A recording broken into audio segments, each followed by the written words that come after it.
cualquier cosa, si... A ver, un segundo.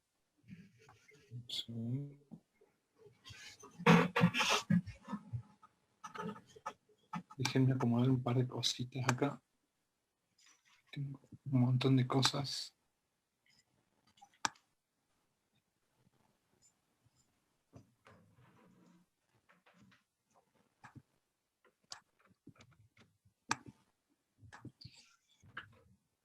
Bueno, en principio deberían estar pudiendo ver la pantalla del método gráfico, que es lo que habíamos visto en la clase pasada. Entonces,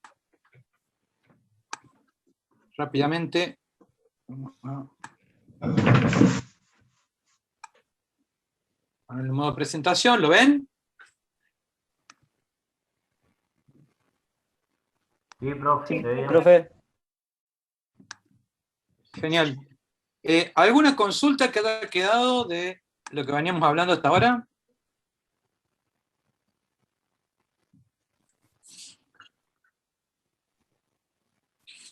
Bueno, entonces, largamos rápido.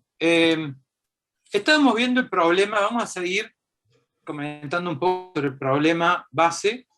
Era un consultor que tenía cierta cantidad de horas semanales que quería dedicar a 2 clientes. Entonces, cada cliente le daba cierta utilidad, ¿se acuerdan? Por hora. Resulta que consideraba trabajar 40 horas a la semana, que eran las 8 horas diarias por los 5 días a la semana. Resulta que uno de los clientes solo le contrataba hasta 24 horas y tenía una cantidad de insumo que gastaba por cada hora de trabajo. Según si era el cliente 1 o 2, la cantidad que consumía era distinta, 20 o 30 unidades, ¿sí? Por hora respectivamente, y tenía 960 en la semana. Entonces nosotros formulamos un modelo, que era el modelo de programa. Vimos que se cumplían, ahí veo en el chat que dicen que se escucha súper cortado. ¿Me pueden escuchar bien o se escucha cortado? No, profe, se escucha bien. Está bien, profe, se escucha bien. Ah, bueno, entonces capaz que es la bajada directamente que les llega a su casa. Bien, entonces, habíamos dicho, teníamos este modelo, este problema, lo habíamos modelado, teníamos que reconocer cuál era el objetivo, qué variables teníamos. Este era un paso muy importante, era la clave porque era sobre lo que estructurábamos después el problema. Acá definíamos la cantidad de horas dedicadas al cliente 1 en la semana y la cantidad de horas dedicadas al cliente 2 en la semana. Entonces, con esas dos variables empezábamos a modelar el resto del problema. La función objetivo era maximizar Z, bueno, calculábamos, simplemente armábamos una función lineal que explicaba cuánta plata ganaba la semana. 40 horas por hora del cliente 1 por la cantidad de horas que le dedicaban a ese cliente, lo que ganábamos de ese cliente, más lo que le ganábamos al cliente 2, y esta función era la que queríamos maximizar. ¿De acuerdo? Después hablábamos de que estaba sujeta a, y teníamos esta primera restricción, que era que el total de horas no superase las 40 horas que tenemos disponibles, que la cantidad de horas que le damos al cliente 2 no supere las 24 horas, y que la cantidad de insumo total que gastamos en la semana no supere el total que tenemos disponible. Adicionalmente agregábamos las variables, las restricciones de no negatividad, que nos decían que x1 y x2 son mayores o iguales que 0. Es decir, son positivas o nulas. ¿De acuerdo? Recuerden, positivas son mayores o iguales que 0, o nulas. Puede valer 0 o un valor positivo.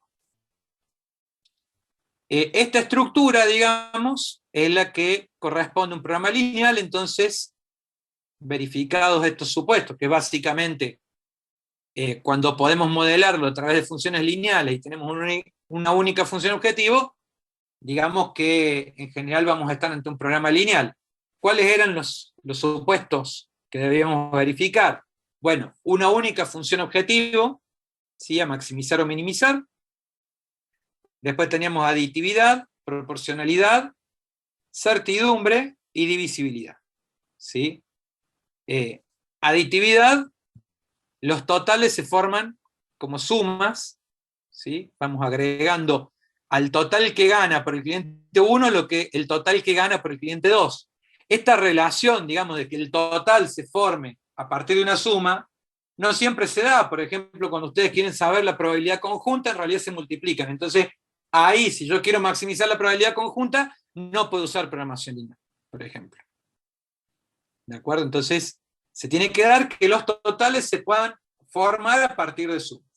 Y por otro lado, tiene que existir proporcionalidad, es decir, si yo le trabajo 1 hora al cliente 1, gano cierta cantidad. Si trabajo 2 horas, gano el doble. Si trabajo 3 horas, gano el triple. ¿Sí? Hay una proporcionalidad ahí. Y estas dos características hacen que sea, bueno, más la divisibilidad, que es el hecho de que los valores de las variables puedan ser, digamos, valores fraccionarios. Entonces, esas características en conjunto, lo que están diciendo es que todas las funciones que yo voy a estar escribiendo, tanto en las inecuaciones como en la función objetivo, van a ser funciones lineales. ¿De acuerdo? Ese tipo de relaciones que estamos describiendo obligan a que la función objetivo y las restricciones sean lineales, y por eso estamos en programación lineal. Si no, no es que no se pueda resolver, lo que pasa es que ya no es programación lineal. Sería algún tipo de programación matemática si es que puedo formular el modelo y cumple con los conceptos generales de la programación matemática, que es algo más amplio. ¿De acuerdo? La programación lineal es un tipo específico de programación matemática. Entonces, si acá yo a la programación, yo puedo verificar que efectivamente es un modelo de programación lineal, la ventaja que tengo es que sé que a este tipo de modelos hay algoritmos que funcionan muy bien para encontrar el valor a las variables, que optimizan la función objetivo dentro del conjunto de restricciones que se están presentando. Entonces, en programación matemática muchas veces tenemos en general modelos no lineales, ¿sí? Y hay herramientas para tratar de optimizar, pero esas herramientas normalmente son, digamos, tienen ciertas características. En general tienen un costo computacional mayor muchas veces. Por otro lado, normalmente los algoritmos que lo resuelven no son exactos, o sea, terminan haciendo aproximaciones. Por otro lado, yo nunca tengo la certeza de que estoy en el óptimo, ¿sí? Porque en una función no lineal puedo tener óptimos locales y óptimos globales. Entonces, por más buenos que sean los algoritmos, nunca me garantizan que no esté en el óptimo global. Entonces, bueno, existen un conjunto de contras, por lo cual cuando tenemos la suerte de que el problema se puede modelar con programación lineal, lo hacemos y sabemos que podemos aplicar un algoritmo específico de programación lineal que es exacto, que computacionalmente normalmente tiene menor costo, digamos, y hay software que lo resuelve, y que cuando encontramos una solución óptima tenemos la certeza de que es la mejor solución realmente. Es la global. Bien, Profe, ¿hasta acá alguna duda? Sí, sí, decime. una consulta. En el apunte dice que dentro de los supuestos hay uno que es el de certidumbre. ¿Eso va por lo que acaba de explicar de Ah, que bien, bien. lo que tengo es lo mejor? ¿Cómo? ¿Cómo dijiste la última parte? Que la respuesta que, o la solución que obtengo es la solución óptima, la mejor. No, no, no. No tiene que ver con eso. Justo, bueno, yo nombré todas las otras y me quedó la de certidumbre, justamente, que ya estoy haciendo un repaso, ¿no? La de certidumbre, de lo que habla, es que cuando tratás estos parámetros, se ve el cursor, ¿no? Se ve el cursor moviéndose en la pantalla, ¿no? Sí, ¿Lo profe. pueden ver ustedes? Bien, gracias. Que todos los parámetros del modelo se consideran valores ciertos. Es decir, no son probabilísticos, no son desconocidos. ¿Te das cuenta? Hay áreas de la investigación operativa que buscan cómo resolver problemas donde tenés parámetros probabilísticos o donde hay información incompleta, pero acá nosotros consideramos que todos los parámetros que necesitas para el modelo son conocidos y son ciertos, quiere decir que son esos. O sea, no son probabilísticos. No es que yo digo, cada hora que le dedicas al cliente 1, te puede pagar entre 40 y 45 pesos. ¿sí? Algún número entre 40 y 45 pesos. No vale en programación lineal representar así un número entre 40 y 45. O que en general la media es de 40 con desviación estándar de 5 pesos. Entonces, bueno, es una distribución de probabilidad en realidad. Ese tipo de cosas no son aceptables en programación lineal. El valor que estás indicando es un número, ¿sí?, que considerás que es el que va a ocurrir. Y lo mismo, por ejemplo, para acá, para las disponibilidades o para las coeficientes acá los coeficientes tecnológicos, digamos. Todos estos elementos, todos estos valores, se consideran que son esos, que son conocidos y son esos que estás poniendo. En la práctica puede ocurrir, lógicamente, si vos estás haciendo un plan de producción para una fábrica, es posible que ponerle la cantidad de insumos fluctúe, ¿no? Ese tipo de análisis lo hacemos posteriormente a la resolución, pero ya lo vamos a ver en otra unidad, ¿sí? Se llama análisis de post-optimidad, pero lo hacemos sobre la base de un modelo que hemos resuelto, considerando ciertos valores que van a ocurrir. ¿De acuerdo? Y después nos preguntamos qué pasa si nos quedamos con menos insumo o si conseguimos más insumo, cómo afectaría eso a la solución. Pero cuando formulamos el modelo, lo formulamos asumiendo que esto es lo que tenemos, y esto es lo que ganamos, y esto es lo que nos gasta. ¿De acuerdo? Entonces, a eso se refiere la hipótesis o el supuesto de certidumbre. ¿Está claro?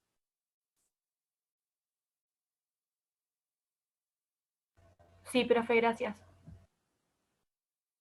Buenísimo. Entonces, sigamos un poquito. La idea de la clase que viene, no se la vayan a perder porque vamos a entrar ya a método simplex. ¿Sí? Va a estar, digamos, uno de los temas más importantes. ¿De acuerdo? Y es una clase larga, así que traten de estar temprano. Yo voy a tratar de avanzar mucho hoy con todos los conceptos generales, como para que lo entiendan. En el programa figura que hoy profundicemos sobre ciertos teoremas que hay, y yo los voy a describir brevemente, ¿sí?, en algún momento de la clase, pero yo quiero que se vayan con algunos conceptos, porque total, estos teoremas después los pueden estudiar en su casa, ¿sí? Pero lo importante es que ustedes interpreten, ¿sí?, en el gráfico y más adelante en la tabla, cómo va a funcionar. Por eso yo este tema prefiero dar primero el método simplex y después explicar un poco la teoría de cómo es que funciona este método, cosa de que ustedes conceptualmente lo entiendan. Primero entiendan ciertos conceptos que son necesarios, después entiendan cómo se aplica la receta, el algoritmo, ¿sí? Y después veamos la fundamentación, porque es bastante abstracto el tema, ¿sí? Entonces la fundamentación son temas muy abstractos que tienen mucho sentido cuando uno entienda de manera general a dónde apuntamos. Entonces es mejor hacer la cosa primero y cuando la sabemos hacer, después ver cómo la podemos fundamentar, ¿sí? Me parece que eso siempre termina, para este tema por lo menos, termina explicando mejor la cosa. Entonces, esto, bueno, ya lo habíamos hablado, respecto a qué es el problema de programación lineal, ¿sí? Respecto a esto, ya, bueno, acá están el tema de los supuestos de los que habíamos hablado. Habíamos formulado este modelo, ¿sí? Y después veíamos que podíamos construir un modelo equivalente agregando variables de holgura. ¿Se acuerdan? Entonces acá decíamos, por ejemplo, x1 más x2 es menor o igual que 40. ¿Sí? Entonces, ¿qué pasa?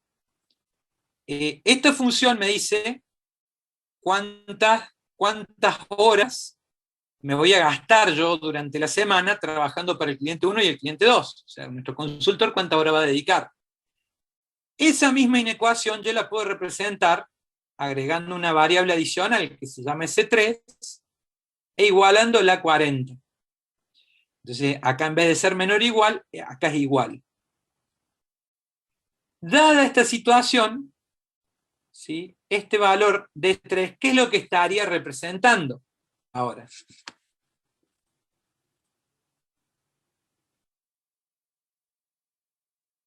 Las horas faltantes. No, no es un faltante. Fíjense, mi modelo original dice que X1 más X2 es la cantidad de horas que yo voy a dedicar, ¿sí?, al trabajo en la semana. Y eso no puede superar los 40. Ahora, pueden existir muchos modelos equivalentes, ¿sí? Y hay uno que podemos construir a través de agregar ciertas variables, ¿sí? Ciertas variables de holgura. Llamamos variables de holgura, o variables de LAC, o variables de excedente. Entonces, ¿qué pasa con esto? Yo tengo acá que X1 más X2 me dice cuánto estoy gastando adicional, ¿sí? Cuánto estoy usando de horas durante la semana. Y 40 es el máximo que tengo disponible. Yo puedo construir, ¿sí?, un modelo equivalente, y nos concentremos solamente en esta parte de acá. En ese modelo equivalente, a ver, déjenme ver si... En ese modelo equivalente, hasta ahí está el modelo, son el mismo modelo. En este modelo equivalente, concentrémonos en esta parte. Esta parte sigue igual. Lo único que hice fue agregar acá la variable de holgura S3. Le pongo otro nombre para que sepa que es una variable de holgura. ¿Sí? Y generalmente seguimos con la numeración correlativa del subíndice. Entonces, fíjense cómo queda la restricción. Yo estoy diciendo acá que X1 más X2 más S3 es igual a 40. Ahora acá cambió. En vez de ser menor o igual, esta restricción es de igual.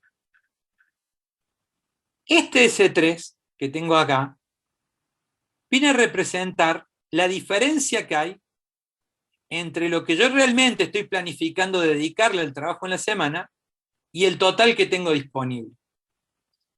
Esa diferencia, ¿sí? Entonces, en términos concretos, ¿qué es? Las horas que no se van a trabajar. Claro, las horas que no voy a trabajar, digamos, en la semana, las horas que excedentes, que en realidad serían horas no trabajadas durante la semana. ¿Sí? De las 40 disponibles, hay cierta cantidad que no llego a trabajar que van a ese 3. Obviamente, si esto vale 20 y 20, ¿sí?, a esto no le queda otra que valer 0 para hacer solución, y bueno, y se da la ecuación, ¿de acuerdo? Pero si esto suma menos de 40, esa diferencia termina en ese 3. ¿De acuerdo? Ese 3, como es una variable del problema ahora, ¿sí?, de este modelo equivalente, viene acá a la restricción de no negatividad. Lo mismo he hecho para cada una de las otras restricciones. Para cada restricción fui agregando una variable de holgura diferente, ¿sí? Y cada una tiene una interpretación, ¿sí?, que depende de qué es lo que estaba representando la restricción. Por ejemplo, S3 era cantidad de horas que no trabajaba, ¿sí?, o excedentes, ¿sí?, sería lo que me está sobrando en la semana, que en general decimos horas no trabajadas, pero si me voy a la restricción 3, esta restricción de este lado me está diciendo cuántas unidades de insumo me gasto. Y esta del lado me está diciendo cuántas tengo en total. Esta restricción, ¿sí?, ahora tiene a la variable S5, ¿sí?, y lo que está adoptando, lo que está representando esa variable S5 es la cantidad de unidades que me sobran durante la semana. Porque si yo, por ejemplo, voy a dedicarle 10 horas y 10 horas a cada cliente, entonces me daría 200 más 300, serían 500 unidades de insumo que me gasto para llegar a las 960, porque esto es una igualdad, ¿sí? Entonces, si estas son 500, esta variable tiene que valer 460. Entonces, ¿qué quiere decir? Que me sobraron, si yo le dedico 10 horas y 10 horas, me sobran 460 horas para trabajar, digamos, me sobran 460, unidades de insumo ¿sí? Que no he gastado del total que tenía disponible. Esto es, lógicamente, por semana. Y para la restricción 2, ¿sí? Yo decía, en la restricción original, decíamos, esta es la cantidad de horas que le dedico al cliente 2, que no podían ser más de 24 porque es el total que no contrata. Entonces, si esa cantidad más la variable de holgura S4 es igual a 24, ¿qué quiere decir? Que si esto vale 10, esta tiene que valer forzosamente 14 para que sea solución, si esa combinación de variables. Y lo que me está diciendo es cuántas horas no le he vendido respecto, o sea, cuántas horas no le he vendido respecto al total máximo que me puede comprar ese cliente. O cuántas horas estoy por debajo del total que le podría vender ese cliente. ¿Está clara esta parte de la interpretación? Profe, una pregunta. Sí. Antes de la pregunta, elementos importantes. Bueno, una variable por cada restricción. Lógicamente, si la restricción es de igual, no puedo meter la variable de holgura, no hay variable de holgura. Si la restricción fuera de mayor o igual, ya lo charlamos en un ratito. Como son variables que no estaban inicialmente y que están representando slacks, sobrantes, excedentes, etc., ¿sí? Entran a la función objetivo, pero con coeficiente 0. O sea, no me afectan a la función objetivo. Por definición, las variables de slack nunca afectan a la función objetivo, o sea, entran con coeficiente 0. Si en el problema les hubiesen dicho, por ejemplo, cada unidad de insumo que me sobra la tengo que llevar a reciclar, ¿sí? La tengo que tirar en un lugar especial y me cobran 5 pesos por cada unidad que me sobra, entonces yo no podría haber modelado así el problema. Tendría que haber modelado esta última restricción como esta cantidad más XS, poner los sobrantes, o X lo que sea, ¿sí? Sería una variable funcional que representaría en primera instancia, o sea, en el primer modelo, en el original, ya estaría esa variable X, que representa las unidades que me sobran, acá sería igual, ¿sí? Acá tendría un igual, mejor dicho, ¿sí? O sea, el total que gasto más la variable que indica las que me sobran es igual a 960, y acá en la función objetivo tendría que restar el costo por unidad sobrante por XS, que sería el sobrante que tengo. ¿Me explico? Y lógicamente acá XS sería mayor o igual que 0, y recién con ese modelo agrego después las variables de slack. ¿De acuerdo? Entonces tengan presente que, por definición, la variable de slack siempre tiene valor de coeficiente 0 en la función objetivo, ¿sí? Es por definición. Si tuviera que tener alguna cosa distinta, porque ese sobrante me suma o me resta en la función objetivo, es que estaba mal formulado el modelo original. Porque no debió ser una variable de slack, sino que en el primer modelo ya tendría que haber previsto esa variable X, que represente ese sobrante, y haberla agregado en la función objetiva restando o sumando. ¿Queda claro eso? Bien, ¿cuál era la pregunta? No, era cuando la restricción valdría mayor y... ¿Puedes repetirla porque no sé? No escuché bien. La pregunta era que qué pasa cuando la restricción valdría mayor o igual. Esa era la pregunta, pero después la respondía. Cuando era mayor o igual. Bien, cuando es mayor o igual, se trabaja de la siguiente manera. Mayor o igual. Hay un micrófono abierto, Micaela. Mica, por favor, fíjate. Tenés el micrófono abierto.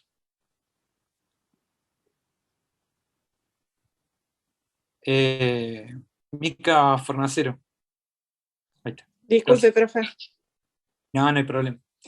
Che, a ver, me dicen, ¿qué pasa si es mayor o igual? Acá.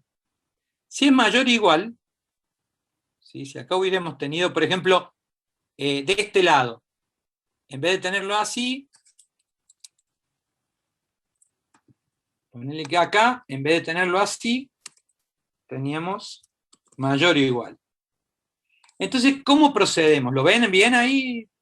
Entonces, si lo tenemos de esta forma, lo que va a ocurrir es que, a esto, una forma fácil de verlo es imaginarse que tienen dos platillos, ¿no? Entonces, yo como estaba antes. Por ejemplo, en el de arriba, yo tengo dos platillos, ¿sí? Es una balanza que tiene dos platillos. Entonces, yo de un platillo tengo este lado de la restricción y del otro platillo tengo este otro lado. Como al final va a quedar como un igual, como una ecuación, ¿sí? Yo tengo que ver de qué lado debería agregar peso para que quede equilibrado. Si mi ecuación dice que es de menor o igual, que este lado es menor o igual que este otro, ¿qué significa? Que para equilibrarla, eventualmente voy a tener que poner peso de este lado. Entonces, lógicamente, el S3 entra de este lado. ¿Está claro? Si por el contrario yo tuviera que la restricción es de mayor o igual, ponerle que le tengo que vender como mínimo 24 horas al cliente 2, entonces, ¿qué pasa? Los platillos, ¿sí? Para que se equilibren, yo de este lado le tendría que sumar peso. ¿De acuerdo? De este lado tendría que sumar para que queden equilibrados. Entonces acá entraría un más S4, que cuando despejo, y lo llevo para este lado, para que me queden de este lado, digamos, los términos que dependen de las variables, y de este lado los términos independientes, entonces cuando lo traigo a ese más S4 para este otro lado, entraría con un coeficiente negativo, entraría como menos 1 por S4. ¿Quedó claro? ¿Puede repetir la última parte, profe? La del menos 1. Sí. Mira, olvídense de esta parte. ¿Sí?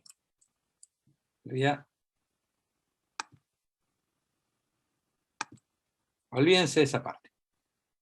Esta parte es igual, así que se pasa igual cuando agrego la variable de holgura. Esta también, queda igual. Ponele que esta es así. ¿Estamos? O sea que x2 tiene que ser mayor o igual que S4.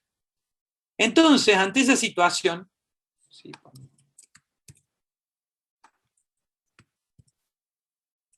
Si yo tengo esta situación así, para que quede equilibrado, ¿de qué lado voy a agregar la variable de holgura? Del lado O derecho. sea, lo pueden ver como que este lado es igual o mayor, o sea, este lado es igual o mayor que el otro.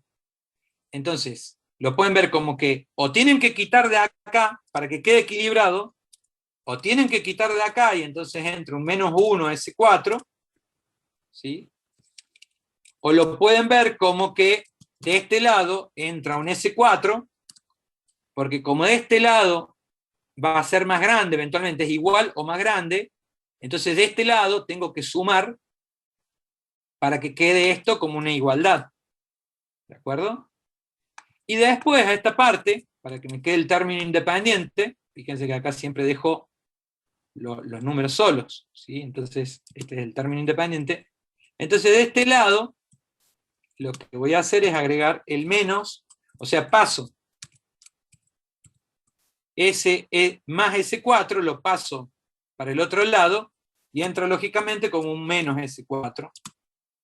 ¿Sí? Entra como un menos 1 por S4. ¿Queda claro hasta ahí? Y si lo analizo, habíamos dicho, la restricción era mayor o igual, porque decíamos, x2 puede ser más, debe ser o igual a 24 o puede ser más grande. Entonces, ¿qué está representando ese 4?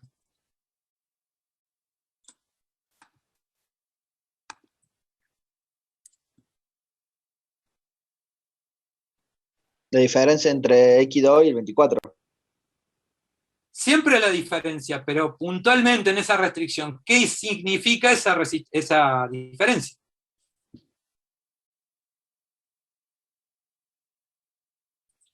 Las Por horas eso que es te que sobran. no Las es horas horas que que no te vas a- sobran. Las Fíjate horas que si no lo vas ves a... así. Si lo ves de esta forma es más evidente. Porque voy a decir, le voy a dedicar 30 horas. Le voy a dedicar 30 horas al cliente 2. Entonces son Las horas que te faltan. 24, que es el mínimo, más 6 horas adicionales, que son, ¿qué cosa? Las horas que te Que le faltan, estaría ¿no? faltando. Que faltan para llegar a 30. Son las horas que No, trabajaste no. además de las A 24 mí lo horas. único que me dicen es, como mínimo, dale 24 horas.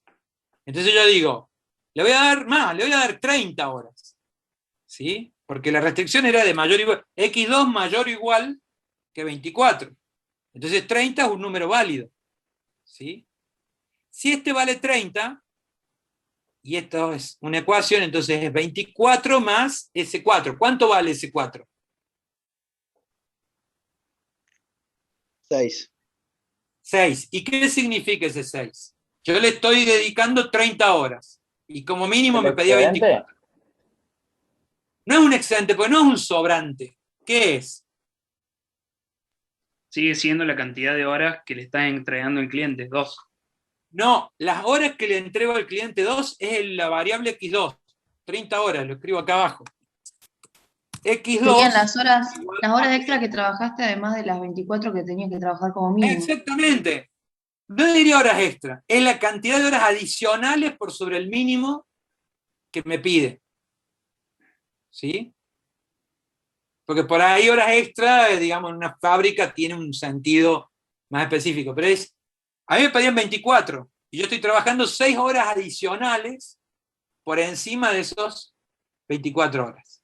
¿De acuerdo? Entonces, S2, X2 me dice 30, que es el total de horas, decíamos X2 es el total de horas que trabaja. S4 es cuántas horas por arriba de las 24 estoy trabajando, por arriba del mínimo que me piden para ese cliente. ¿Quedó claro? Igual ahora al convertirlas en ecuaciones, agregó 3 variables más. O sea que te van a faltar ecuaciones para resolver. Para que voy a volver toda la normalidad. Esto quedó en asco. Listo. Bien, ¿qué me decías, perdón? No, digo que Priori ahora al convertirlas en ecuaciones, Sí. te van a estar faltando ecuaciones porque sumaste 3 variables. O sea que tenés 5 incógnitas. Sí, pero no voy a resolver un sistema de ecuaciones. O sea, entiendo por dónde vas, pero no es un problema. De hecho, haber agregado estas variables es una ventaja que estoy teniendo. ¿Sí? Lo importante es que entiendan que este sistema original, ¿sí?, con 3 restricciones y 2 variables, es equivalente a este nuevo modelo que tiene 5 variables y 3 restricciones. ¿Sí? No agregamos restricciones, pero sí agregamos variables, y el espacio de soluciones de uno y otro es el mismo. O sea, si yo grafico, ¿sí?, las soluciones que valen en uno valen en el otro. ¿De acuerdo? O sea, tienen el mismo espacio de soluciones. Solo que acá lo que tengo es un conjunto de ecuaciones, mientras que acá tenía un conjunto de inecuaciones. Bien. Entonces, una cosa importante es que si bien las agregamos así para legibilidad, digamos, que claro, que digamos, qué variable entró para cada restricción, implícitamente están presentes todas las otras, solo que están con coeficiente cero. ¿De acuerdo? Bien. ¿Quedó claro hasta acá? ¿Alguna duda? ¿Variables de holgura?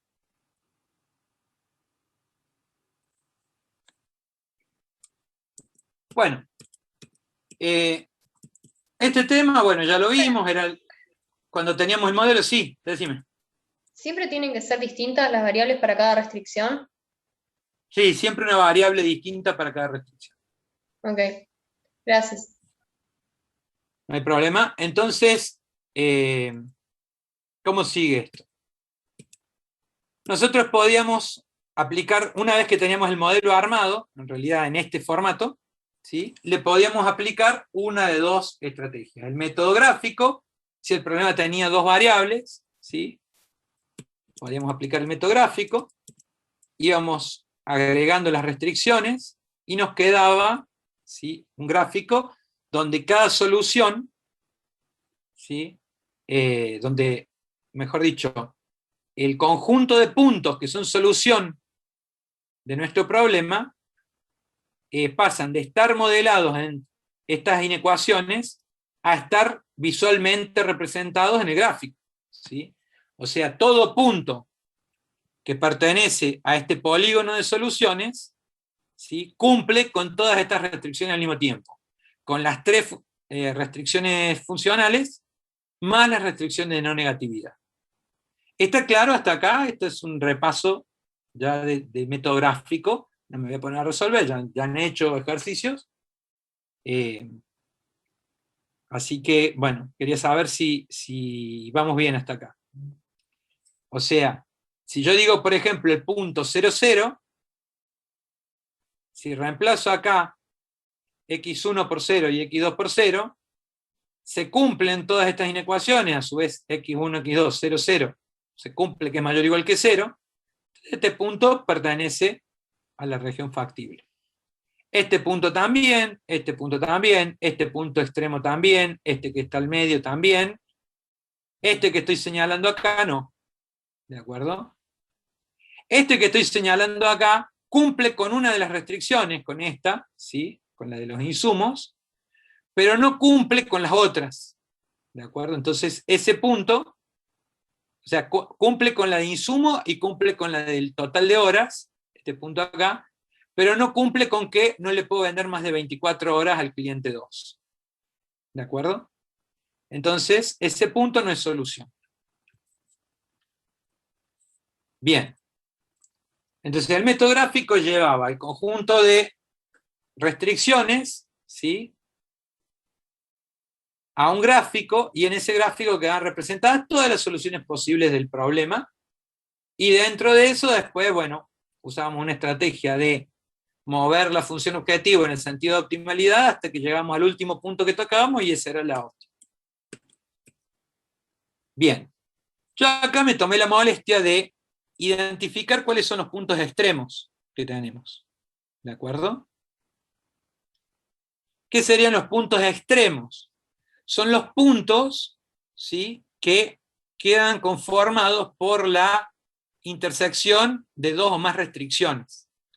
Por ejemplo, el punto B es la intersección entre esta restricción de acá y una de las restricciones de no negatividad que dice que los valores de x2 deben ser positivos o nulos. Entonces, solamente pueden ir para arriba los valores de x2, entonces para abajo no.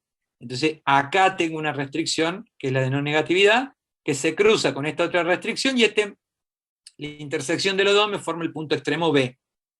¿De acuerdo? Que obviamente, si está cortando en 40, es el punto 40, 0.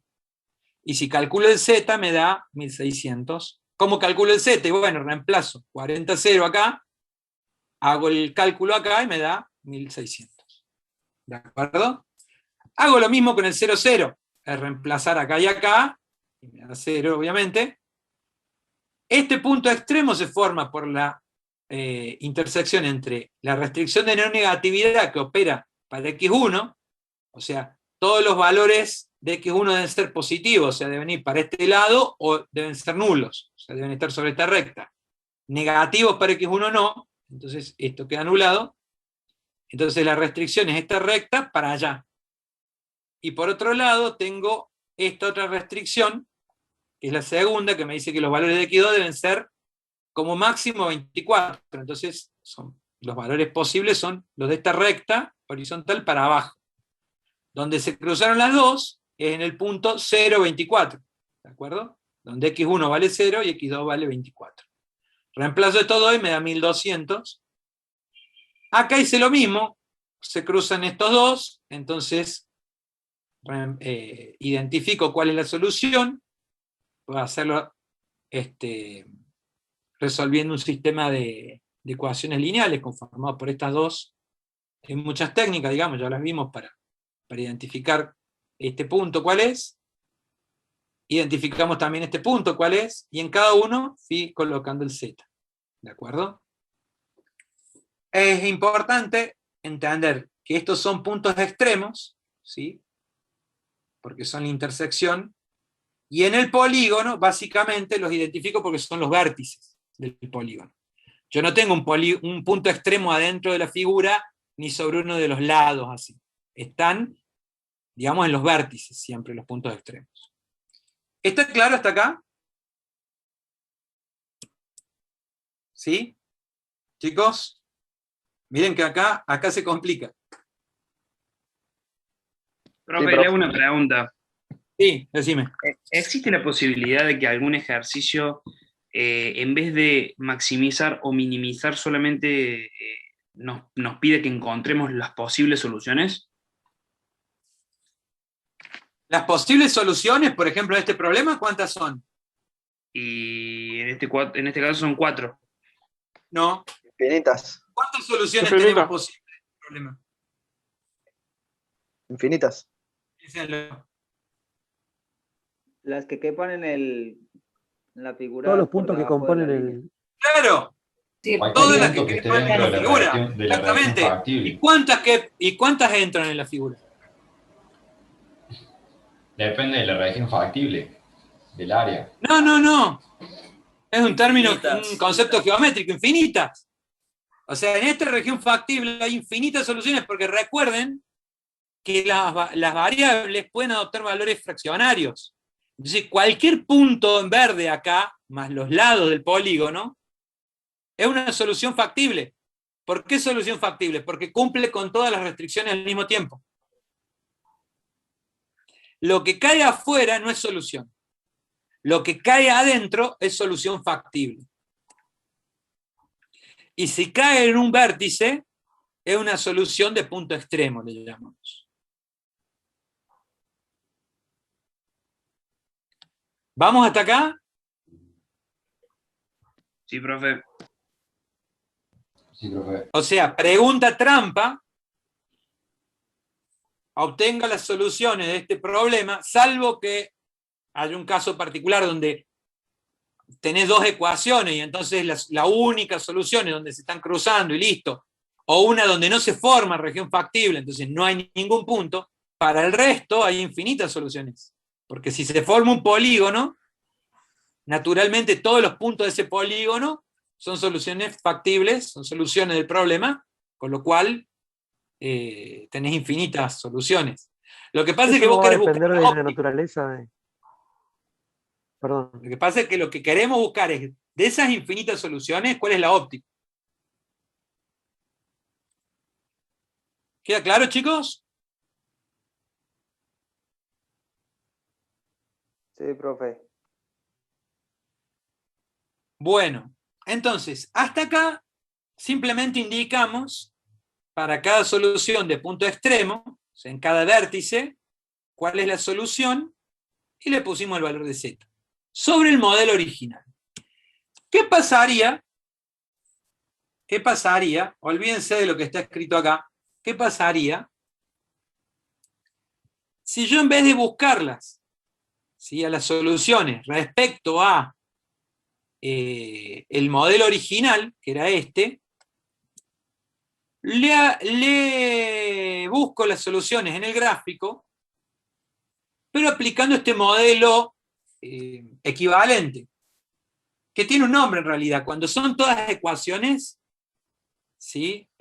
Tiene un nombre este tipo de presentación, de forma del programa lineal, ¿sí?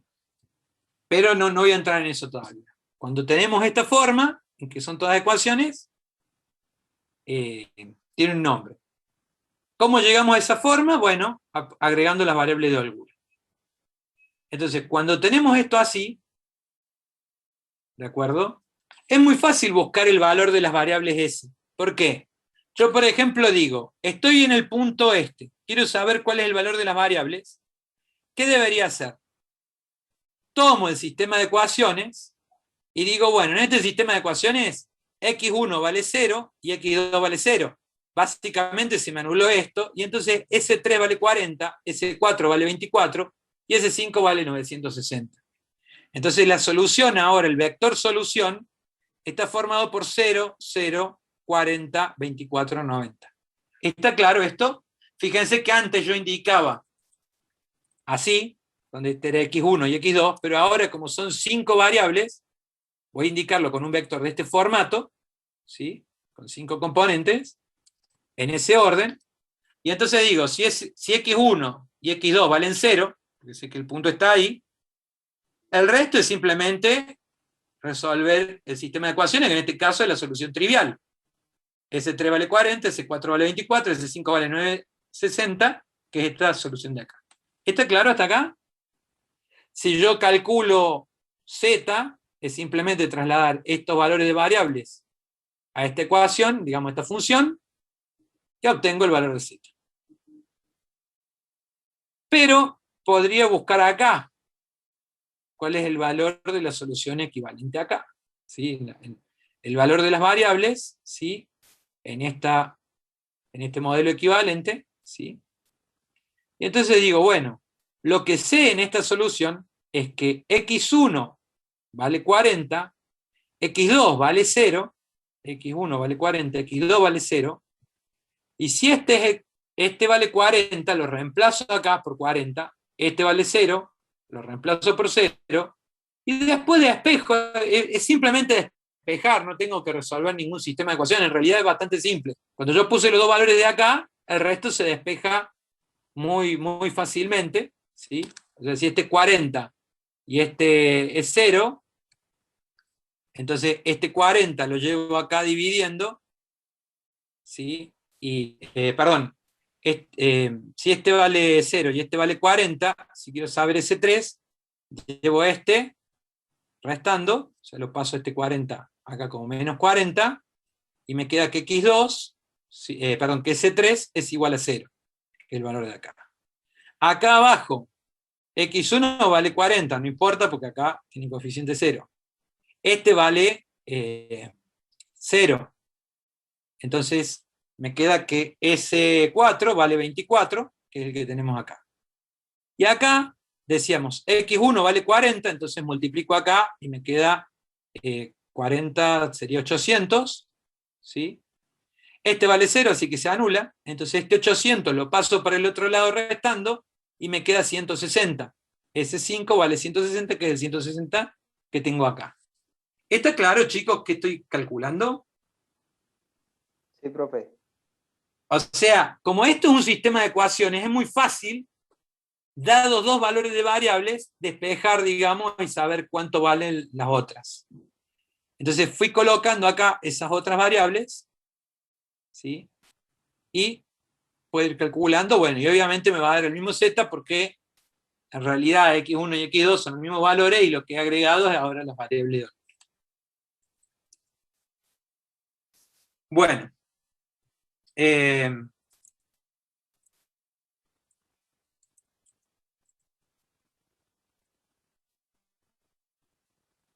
Un tema importante ahora, me adelanto un poco, los tipos de soluciones que podemos tener, ¿sí? Ahora que hemos visto esto de las variables de holgura, ¿sí? Tenemos restricciones, entonces vamos a ver que las soluciones, es decir, en el modelo, todo lo que cae acá adentro es solución, ¿sí? Incluidos los lados del polígono. Todo lo que caiga afuera no es solución. Entonces estamos ahora clasificando a las soluciones que están acá adentro, ¿sí? Las vamos a clasificar. ¿Sí? Y según las características pueden caer en alguna de estas categorías.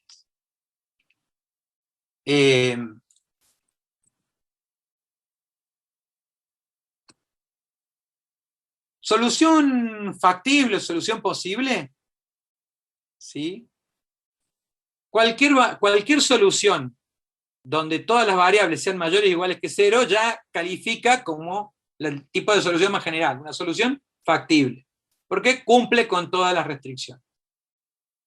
¿De acuerdo? Ahora, estas soluciones, que básicamente son cualquiera que esté dentro del polígono, pueden caer en dos categorías diferentes. Soluciones factibles no básicas y soluciones factibles básicas. ¿De acuerdo? Son soluciones factibles no básicas cuando tenemos menos de n menos m variables nulas. ¿Qué es n y qué es m? N es la cantidad de variables y m es la cantidad de restricciones. ¿De acuerdo? Entonces veamos nuestro ejemplo. En nuestro ejemplo teníamos 5 variables. Una vez que teníamos ya armado, digamos, el modelo equivalente, teníamos 5 variables y teníamos 3 restricciones. Entonces n menos m es igual a 2. ¿Sí? Entonces, una solución es solución factible no básica cuando tiene menos de n menos m variables nulas. ¿Sí? O sea que si tiene una variable nula o ninguna variable nula, entonces es una solución factible no básica. Y si tiene al menos n menos m variables nulas, o sea, si tiene 2 o más variables que valen 0, entonces es una solución factible básica. ¿Sí? Esta categorización es extremadamente útil, ¿por qué? Porque hay un teorema... Disculpe, ¿no puedo volver a repetir? No me quedó bien claro esa parte. A ver, déjame ver si acá... Bueno, acá tenés un ejemplo más sencillo. Estamos en la misma, ¿no? O sea, toda solución que cumpla con el conjunto de restricciones, ¿sí?, es una solución posible o factible. ¿De acuerdo? Básicamente todas las que estén dentro del polígono, incluidos los lados del polígono. Toda solución que cumpla con todas las restricciones es una solución posible. Ahora, esas soluciones posibles se categorizan inicialmente en dos grandes grupos. Las soluciones posibles o factibles no básicas y las soluciones posibles o factibles básicas.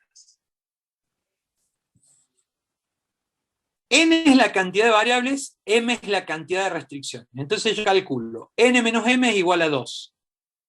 Entonces, cuando la solución tiene menos de N menos M variables nulas, por ejemplo, acá necesitaría que sean al menos 2 para que sea básica. ¿Sí? Que sean 2 o más nulas.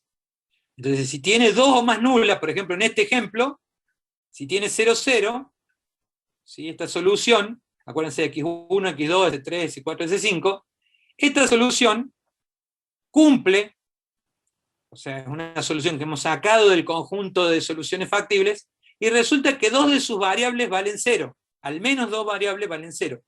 Entonces, ese tipo de solución la categorizamos como solución factible básica. ¿De acuerdo? Porque tiene n menos m variables nulas. Hay un teorema que me demuestra que cuando una solución es factible básica, significa que es una solución de punto extremo. Veámoslo en el gráfico acá. Esta es una solución de punto extremo, es un vértice del polígono. Fíjense, acá hay una variable nula y acá hay otra. ¿Ven? Tiene al menos 2 variables nulas. Esta otra también, y si me fijo, tiene al menos 2 variables nulas. Esta otra también tiene al menos 2 variables nulas. Esta otra también, ¿sí?, esta de acá, tiene al menos 2 variables nulas. Y esta, lógicamente, tiene 2 variables nulas, porque la 0, 0. ¿De acuerdo? Entonces hay un teorema que me demuestra que cuando una solución es posible básica, ¿sí?, entonces es también una solución de punto extremo. ¿Está claro esto?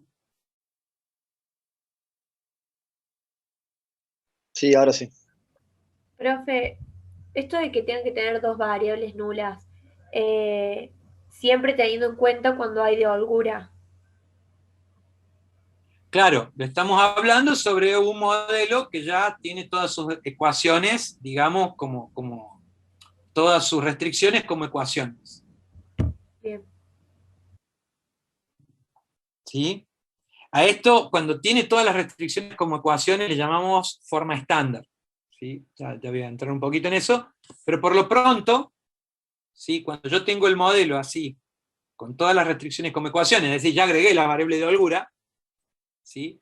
Lo que puedo hacer es esta cuenta de cuántas variables tengo menos cuántas restricciones, y entonces toda solución que tenga esta característica de que tiene al menos n menos m variables nulas, entonces esa solución es factible básica, y entonces sé que va a caer en un punto extremo.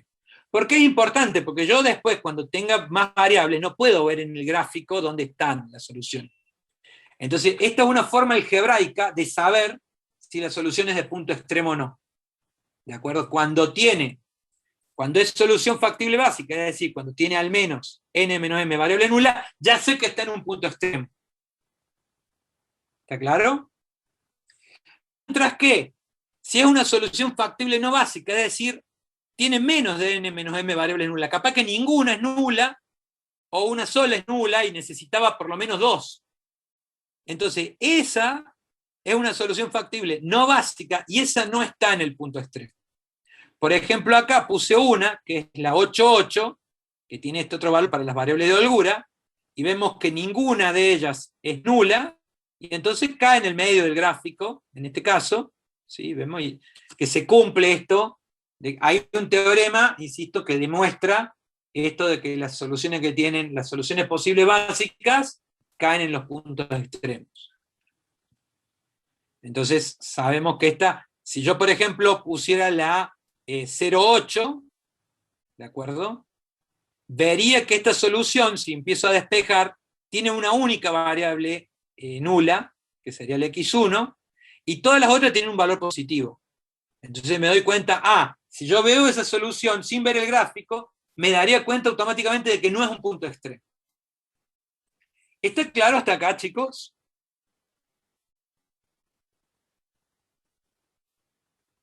Sí, profe. ¿Por qué es importante poder determinar cuándo es solución posible básica y cuándo no? Porque el método gráfico que habíamos usado, ahí vuelvo al gráfico, ¿sí? ¿Cómo funcionaba? Esto es intuitivo, pero hay un teorema que lo demuestra para casos más grandes. Yo armaba el gráfico, ¿sí? Con todas las soluciones posibles, es decir, incluyo las posibles básicas y las posibles no básicas. Las incluyo a todas, el gráfico incluye a todas, armaba Z y después lo desplazaba en el sentido de optimalidad.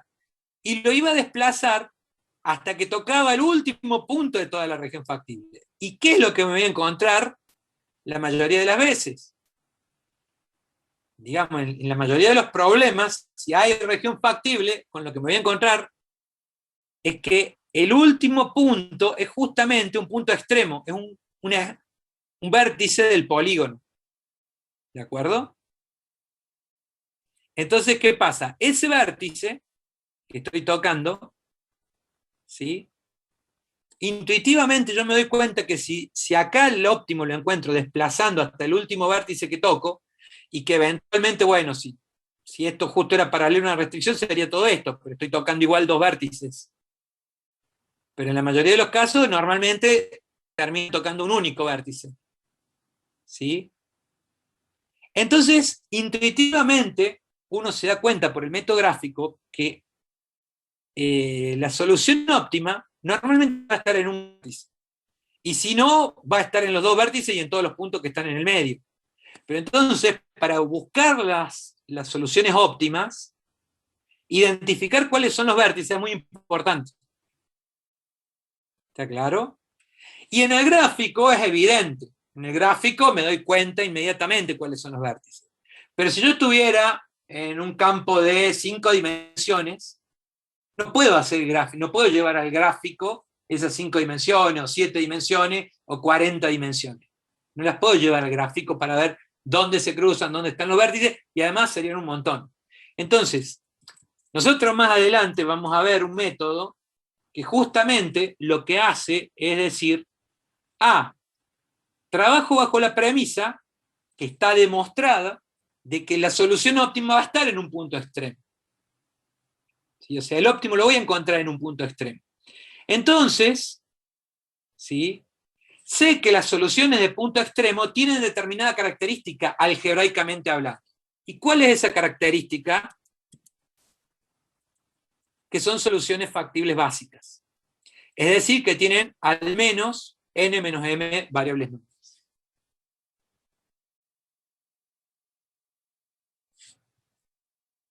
¿Está claro hasta acá? Sí, profe. Chicos, ¿alguien que no haya entendido esta parte? O sea, digamos, esto es bastante sencillo, y es una clasificación simplemente. ¿Pero por qué nos sirve esta clasificación? Porque después sabemos que las soluciones factibles básicas tienen cierta característica, que es que al menos n menos m variables son nulas, y entonces yo sé que esa es una solución de punto extremo. ¿Sí? A su vez hay una subclasificación acá de las soluciones factibles básicas, que es que pueden ser soluciones factibles básicas no degeneradas, cuando hay exactamente n menos m variables nulas, y son degeneradas esas soluciones factibles básicas si tienen más de n menos m variables nulas. En nuestro ejemplo no hay ninguna solución factible básica degenerada. ¿Sí? Son todas no degeneradas. Se da la degeneración cuando se cruzan tres restricciones en un mismo punto. ¿Sí? Ahí, bueno, se da la degeneración. Acá no hay, por eso cada punto extremo, que ustedes observan, ¿sí? Tiene siempre exactamente n menos m variables nulas. Entonces, acá, por ejemplo, no tiene que ver con nuestro problema, por eso lo puse en otro color, pero esto sería un ejemplo de una solución para un caso de 5 variables y 3 restricciones. Bueno, n menos m es 2, y acá tenemos más de 2, ¿sí? O sea, más de n menos m variables nulas. Entonces, esta es una solución factible o posible básica degenerada. Las que tenemos realmente en nuestro caso son todas no degeneradas. Bien. ¿Alguna duda hasta acá, chicos?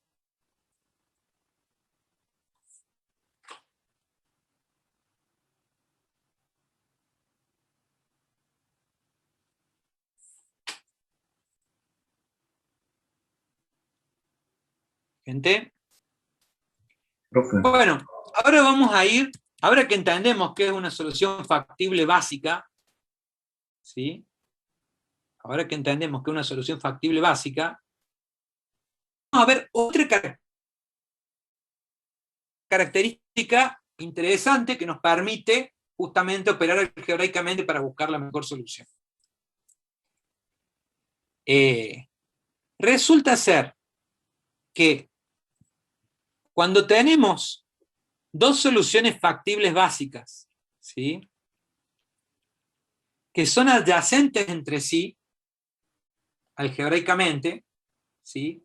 Y esto quiere decir, que son adyacentes quiere decir, dos soluciones factibles básicas, quiere decir que hay uno solo de los ceros, o sea, obviamente, si tenemos dos soluciones, son números distintos. Ahora, como son soluciones factibles básicas, ¿sí? Todas tienen al menos n menos m variables nulas. Por ejemplo, la solución E, no me acuerdo cuál era, esta es la E, ¿sí? La solución E tiene esta solución, ¿no? Y la solución, acá, la A y la B. Con la A y la B. La solución A es la 00, 40, 24, 90, 960. Y la solución B es esta de acá arriba, que es la 0, 24, 16, 0, 240. Si observamos, como las dos son de punto extremo, ¿sí? Sabemos que las dos son soluciones posibles básicas, pero si las miro acá, también me doy cuenta que son soluciones posibles básicas porque tienen al menos dos variables que son nulas, en ambos casos. Sin embargo, se da que de una a la otra hay una sola variable que se hace nula. Cuando paso de una esquina a la otra, de una solución a la otra, hay una de sus variables que era nula que pasa a tener valor positivo. Y una de sus variables que era positiva pasa a ser nula. O sea, de la primera a la segunda, yo observo y hay una variable que era nula que se hizo positiva. Y una variable que era positiva que se hizo nula, cuando paso de una solución a la otra. Cuando se da esta característica entre dos soluciones posibles básicas, resulta que sé que están como vértices del mismo lado del polígono.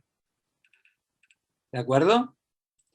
Otra forma de decirlo es que si hay dos soluciones de punto extremo, ¿sí?, en el polígono de soluciones, resulta que sus soluciones posibles básicas son adyacentes entre sí. ¿De acuerdo? O sea, si estoy sobre un lado, sus vértices adyacentes, ¿sí?, corresponden a soluciones posibles básicas adyacentes. ¿Y qué significa esto? Que una de las variables se hace nula, ¿sí? Si yo estaba acá, esta 24 se hizo nulo, y una de sus variables nulas se hizo positiva. Y si yo miro entre estas dos, veo que son adyacentes en el gráfico, ¿sí? O sea, esta solución de punto extremo es adyacente a esta solución de punto extremo, o este vértice del polígono es adyacente a este otro vértice del polígono. Y si miro sus soluciones posibles básicas, ¿qué me encuentro? Con que para pasar de una a la otra, o sea, si comparo de una a la otra, una de sus variables, que era positiva, se hizo nula, y otra de sus variables, que era nula, se hizo positiva. Y esto se va dando en cualquier par de variables de soluciones adyacentes que pueda encontrar. ¿Está claro hasta acá? Sí. Esto también tiene un teorema que lo demuestra, ¿sí? O sea, esto está demostrado, ¿sí?, algebraicamente, ¿sí? Es en realidad razonablemente sencilla la demostración de por qué, pero básicamente, por ahora, conceptualmente, lo que quiero que entiendan es que si yo tengo dos soluciones posibles básicas adyacentes, estas son de punto extremo, son adyacentes en el gráfico, corresponden a puntos extremos adyacentes en el gráfico, o lo puedo decir al revés. Si yo tengo dos soluciones, o dos puntos extremos en el gráfico que son adyacentes, entonces las soluciones correspondientes, ¿sí?, son soluciones posibles básicas adyacentes. Bien. ¿Alguna duda hasta acá? ¿Queda claro? Profe, no necesariamente tienen que ser iguales, o sea, 0, 0, 24, 24. No van a ser iguales, o sea, los valores del resto de las variables seguro que no van a ser iguales, porque básicamente son puntos distintos, así que naturalmente van a ser distintos, pero se cumple que entre dos puntos extremos adyacentes en el gráfico, esa característica de que una variable era nula y se hizo positiva, y otra variable era positiva y se hizo nula.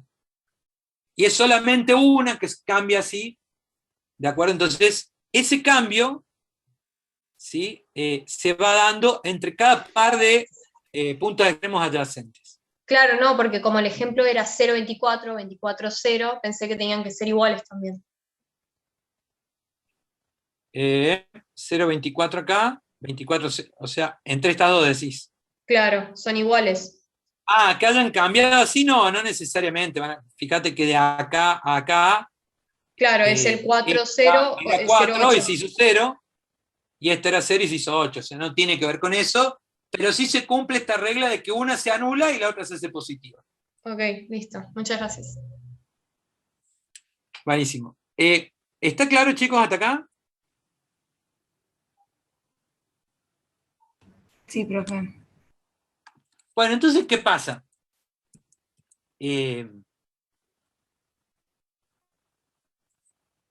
Esto nos va a permitir, más adelante, aplicar un algoritmo que básicamente lo que va a hacer es lo siguiente, va a decir, genera una solución, voy a adelantar un poquito, como para que ustedes vayan imaginándose de qué se trata esto. Lo voy a explicar bien, más detallado la próxima clase, pero lo importante es lo siguiente, que ustedes entiendan esto, para que entiendan por qué Porque es importante que recuerden bien en la próxima clase que es una solución factible básica. Si yo arranco, si soy capaz de construir una solución posible básica, inicial, ¿sí?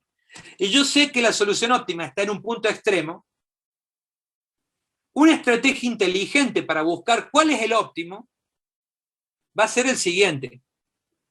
Tomar una solución posible básica inicial, ¿sí? Preguntar si es la óptima, va a haber algún criterio para darme cuenta si es la óptima, y si no es la óptima, moverme a algún punto extremo adyacente, a alguno de los dos, ¿sí? En este caso, podría moverme para acá o para acá, y generar esa solución, o sea, calcular cuál sería el punto extremo adyacente a este. Es muy difícil que yo de acá pueda calcular este de acá, por ejemplo, saltar así. Pero calcular una solución de punto extremo adyacente es fácil. Profe, una pregunta. Sí. ¿Esto que estamos viendo es lo que hace el simplex para darnos la... Exactamente. Yo estoy entrando en conceptos que nos van a ayudar a entender cuando veamos el método simplex, ¿sí? Todo esto que estoy explicando en práctica todo junto. Entonces lo importante es que entiendan, ¿sí? Que yo saber que una solución es posible básica me sirve porque así identifico que es punto extremo, ¿sí? Y hay una propiedad entre soluciones posibles básicas, que es que están, o sea, si son adyacentes, las soluciones factibles básicas quiere decir que son adyacentes en el gráfico. Entonces una estrategia podría ser decir, empiezo por un vértice y me voy corriendo a los vértices adyacentes hasta que llego a la que es el mejor. En el medio me he visto explorar todos estos infinitos puntos que ya sé que no son el óptimo, porque hay un teorema que me demuestra que el óptimo está en un punto extremo. ¿De acuerdo? Entonces, como sé que el óptimo está en un punto extremo, solamente me voy a dedicar a explorar las soluciones posibles básicas. Porque esas son soluciones de punto extremo, y solo una, digamos, y en alguna de ellas voy a encontrar el punto óptimo, o la solución óptima. ¿De acuerdo? Entonces la lógica del algoritmo es arrancar por alguna solución factible básica y seguir explorando entre soluciones factibles básicas adyacentes, que en el gráfico sería hablar de que voy pasando por vértices adyacentes entre sí, hasta que llego al óptimo, y hay un criterio, digamos, el algoritmo tiene una forma de calcular y darme cuenta de si estoy en el óptimo o no. Entonces, cuando llego, corto. En este caso, nosotros sabíamos que este era el óptimo, entonces si vamos por acá, por ejemplo, tendría que calcular acá, acá, acá y acá, ¿sí? Que son 1, 2, 3, 4 puntos. Si fuera por este lado, sería 1, 2, 3. ¿De acuerdo? Entonces, en 3 iteraciones llego a la óptima, a la solución óptima, mientras que sé que hay infinitas soluciones posibles, ¿sí? Que debería explorar si quisiera hacer por fuerza bruta, lo cual es imposible. ¿De acuerdo? Sin embargo, estos teoremas, ¿sí? o digamos, esto que conceptualmente estamos viendo y que está fundamentado con teoremas, me permiten usar esta estrategia de acotar un montón la cantidad de soluciones que voy a tener que explorar para ver si es el óptimo. ¿Quedó claro, chicos? ¿Alguna duda hasta acá? Sí, profe. Quedó claro. La clase que viene va a ser re áspera porque vamos a ver este algoritmo funcionando, ¿sí? Vamos a ir poniendo todos estos conceptos juntos, pero por lo pronto, digamos, me interesaba que fueran adelantando un poco de qué se va a tratar eso y cómo juega, porque este tema de la clasificación de las soluciones generalmente le suele costar mucho, y no es porque sea tan complicado, sino que uno, hablándolo así en términos abstractos, parece que no tiene sentido estudiarse o recordar cuándo es básica y cuándo es no básica. Pero tiene ese sentido de que entender esta relación es la que me fundamenta después todo el resto. ¿Sí?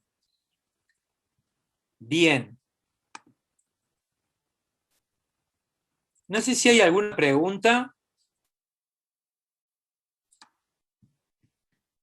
Profe. Bueno. ¿Sí o sí siempre decime. la solución está en un punto extremo?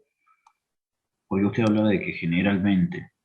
A ver, vamos a ver que haya un caso en que no esté. A ver, hay situaciones donde no se forma el polígono de soluciones. ¿Se da cuenta? Entonces ahí Si no se forma el polígono de soluciones, porque son incompatibles entre sí las restricciones. Yo te estoy diciendo al cliente 1 le tenés que dedicar más de 40 horas. Y al mismo tiempo te estoy diciendo al menos 40 horas, ¿no? Y al mismo tiempo te digo al cliente 1 no le dedique más de 5 horas. Es imposible que yo le dedique al menos 40 y no más de 5. O sea, son incompatibles entre sí. No se forma región factible, no hay ningún punto que sea solución. Entonces, en ese caso, no hay solución óptima porque no hay solución. ¿De acuerdo? Otra situación que se puede dar es que el problema sea no acotado, que significa que se da de tal manera, a ver si, dame un segundo, y te lo voy a graficar acá.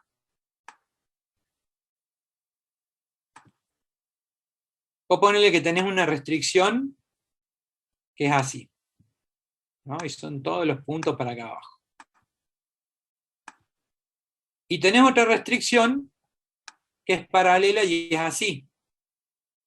Y constituyen todos los puntos hacia acá arriba.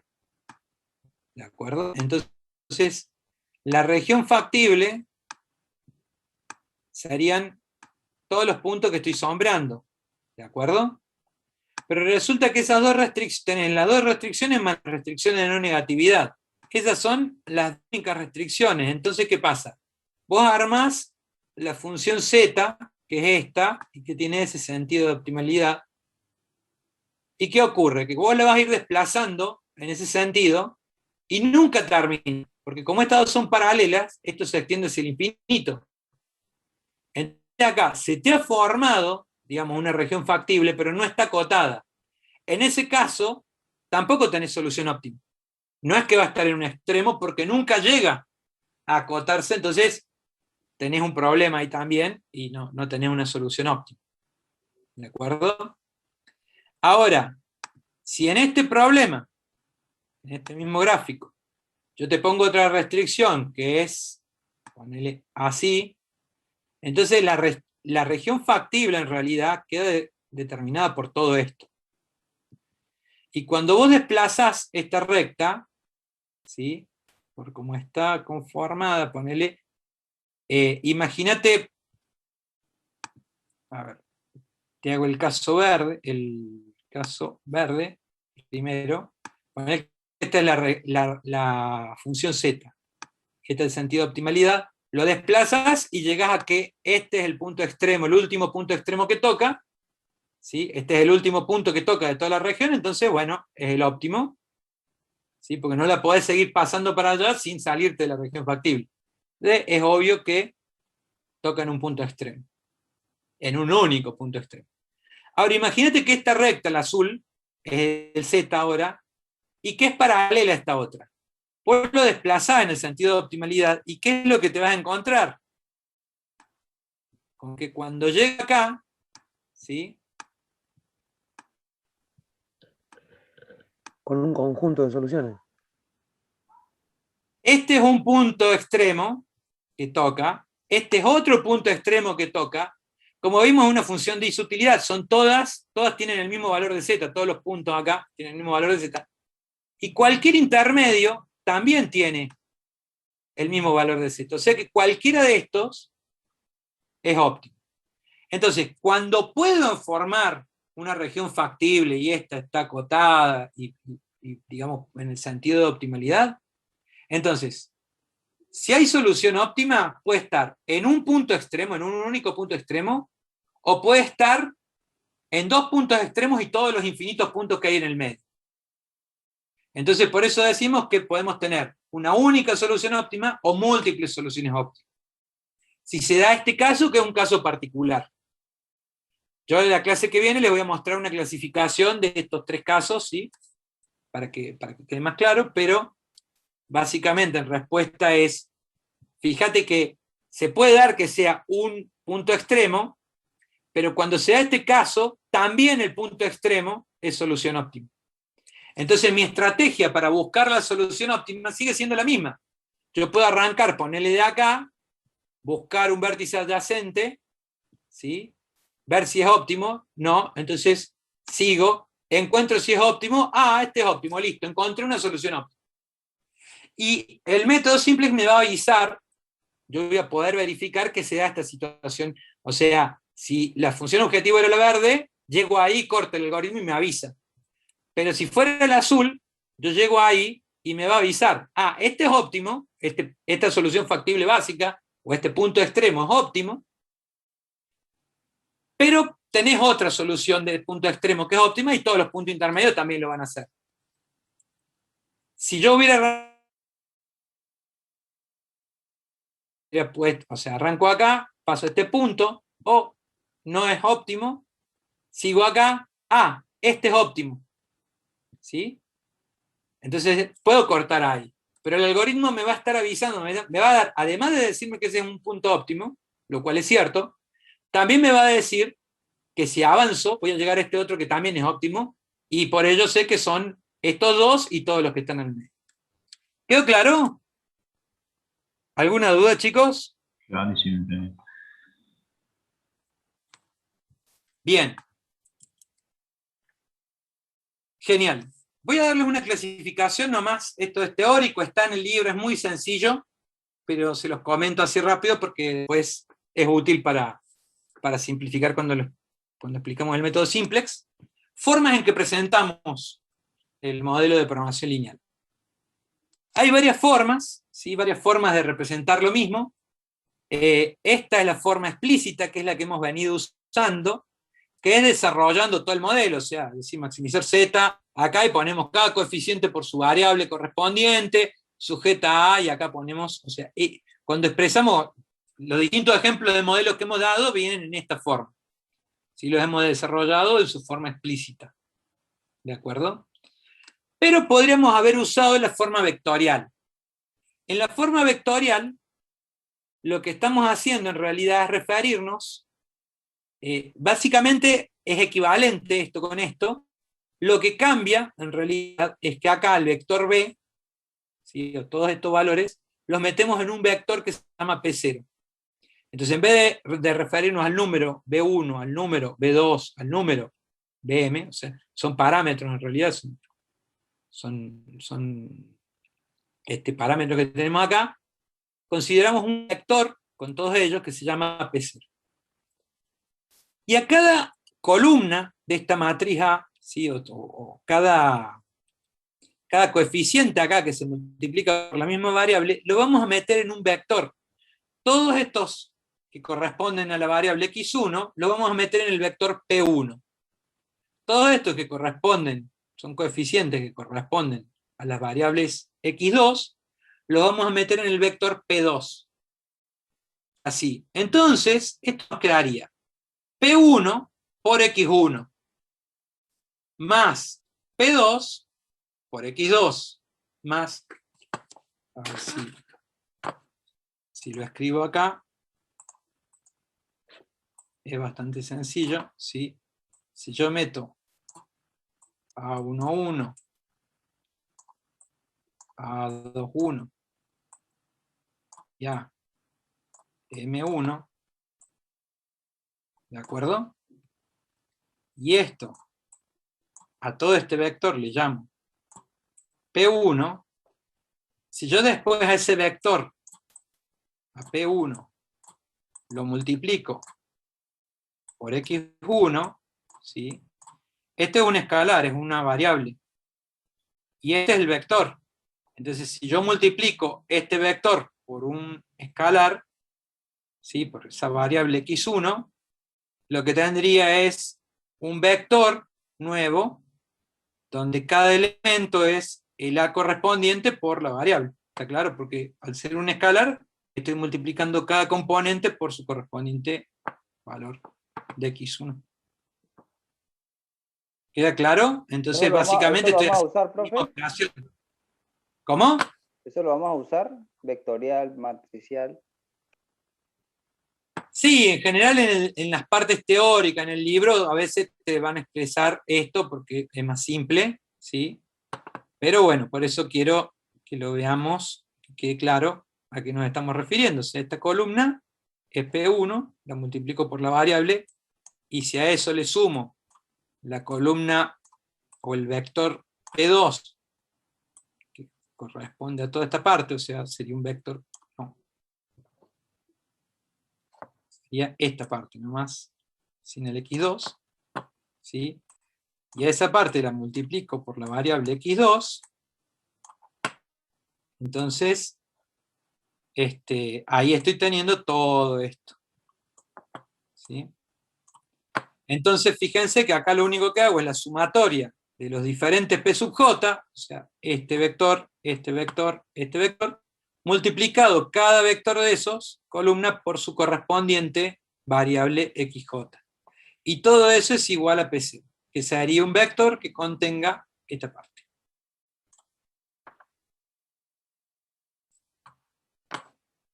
¿Queda claro? Sí. Y después tengo la forma matricial, donde digo, a los diferentes coeficientes, C1, C2, Cn, los voy a meter en un vector que se llama C. A las diferentes variables, x1, x2, xn, las voy a meter en un único vector que se llama x. ¿Sí? Entonces, cuando yo multiplico el vector C por el vector x, ¿sí? Es el producto punto, lo que sale es esta operación que tengo acá desarrollada en la forma explícita. Sujeta a, si tomo una matriz donde solamente tomo, o sea, perdón. Ya terminamos, chicos, no se preocupen.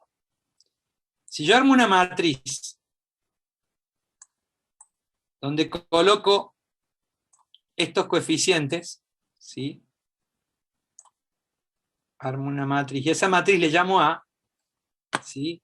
Entonces, la operación multiplicar la matriz A de coeficientes por el vector X, si ustedes desarrollan ese producto, se van a dar cuenta que termina generando este mismo bloque que tenemos acá. ¿Sí? Multiplicar la matriz A, que tiene solamente estos coeficientes, por el vector X, me termina generando este mismo bloque que tengo acá. Menor o igual, y de este lado lo que tengo es el conjunto de términos independientes a los cuales lo voy a meter en un vector que se llama B. Entonces, de esta manera, yo estoy representando conceptualmente lo mismo. Y después digo además, las restricciones de no negatividad es que el vector X es mayor o igual que el vector vacío. ¿De acuerdo? O sea que esto sería un vector de la misma cantidad de componentes donde cada componente es nulo. Entonces, esta es una forma muy simple de representar un programa lineal, que si no lo puedo desarrollar de esta manera. Las tres formas son equivalentes en cuanto a cómo estoy representando el modelo. ¿Queda claro?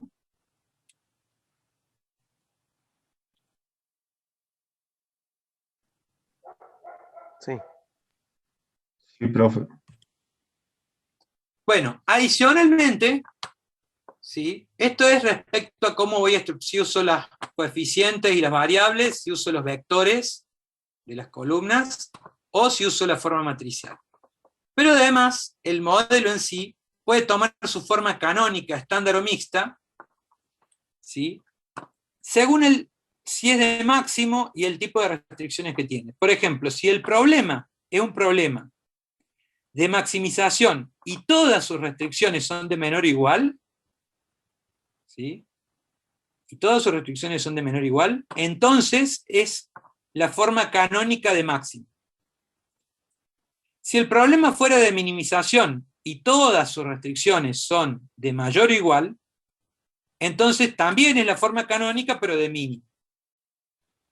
O sea, en la forma canónica tengo todas las restricciones apuntando, si es de máximo tengo que tener todas las formas, todas las restricciones de menor o igual. Y si es de mínimo, todas las restricciones de mayor o igual.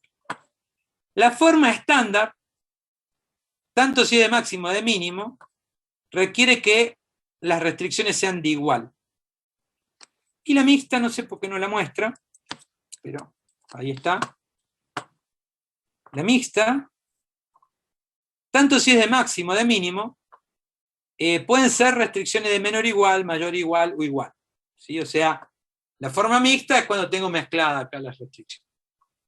Entonces, este tipo de conceptos me sirven mucho porque a la hora de explicar el método simplex y demás, ¿sí? Vamos a estar haciendo referencia a que llevamos un modelo. Por ejemplo, el ejercicio que veníamos resolviendo, ¿de qué forma es? ¿En qué forma lo presentamos al ejercicio de nuestro amigo consultor? Explícita. El modelo original. ¿Cómo? Explícita. Es de forma explícita, ¿sí? Porque lo desarrollábamos entero. Además de explícita, ¿qué forma de todas estas tiene? Minimización. En canónica, digo. Era un problema de maximización, porque queríamos la máxima cantidad de utilidad posible. De maximización. Pero además, ¿qué más? La forma, ¿en qué forma estaba? ¿Cómo eran las restricciones? Canónica. Claro, el objetivo era de máximo y todas las restricciones eran de menor o igual. Entonces estaba en la forma canónica, o sea, era explícita, y estaba en la forma explícita, canónica para máximo. ¿De acuerdo?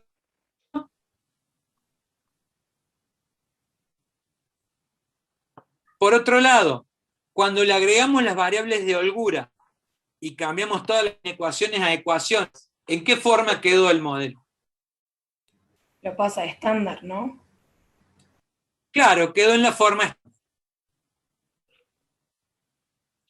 Bueno, esto es por hoy lo que pensábamos mostrar, ¿sí? La clase que viene vamos a arrancar con el método simplex seguramente, así que no falten. No sé si hay alguna duda, consulta. Disculpe, profe, la última vez no recuerdo cuál fue el libro que usted decía para que sigamos en teórico. Lo tienen compartido en el aula virtual, el libro Apoyo Cuantitativo a las Decisiones de la profesora Claudia Cariña Profe, y Catalina Alberto. Y la guía de planeamiento del 2020 porque encontré una del 19.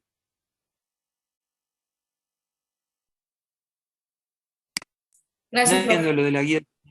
¿Es la modalidad académica? No, la guía de trabajos prácticos que usted dijo que era la del 2020, pero yo encontré una del 2019.